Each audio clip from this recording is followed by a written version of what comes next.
Assalamualaikum warahmatullahi wabarakatuh. Okey. Uh,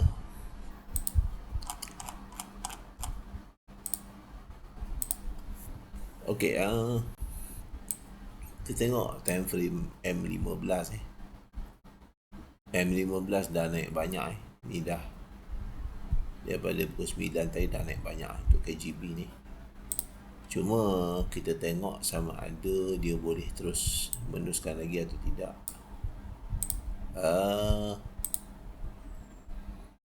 For hour masih bullish dan ada momentum baru.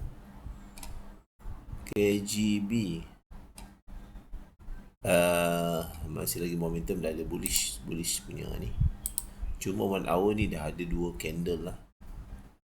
2 candle dia kalau furniture masuk antara ni lah, daripada sini.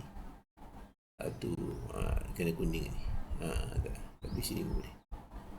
Tak masuk sini atau sini lah.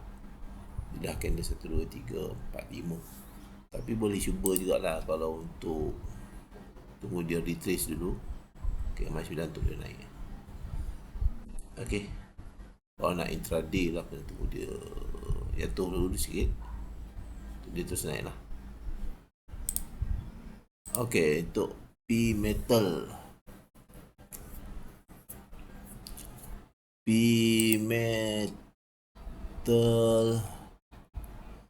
masih lagi bullish zone, bullish zone untuk 4 hour. 1 hour dah masuk bullish zone, tapi dia ada momentum. M15 dia macam nak turun dulu lah sebelum naikkan ni. Dia ada sebab dia nak retrace dulu sebelum dia naik. Okay, dia retrace dulu sebelum dia naik. Okay, sama lah macam KGB tadi dan P metal ni retrace pun naik.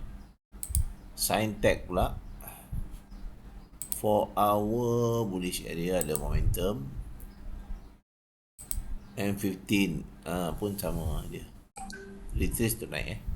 Apa kita tengok dulu untuk 3 stok ni. 3 stok ni KGB, P metal, Sintech ada tak setup dia turun dan naik.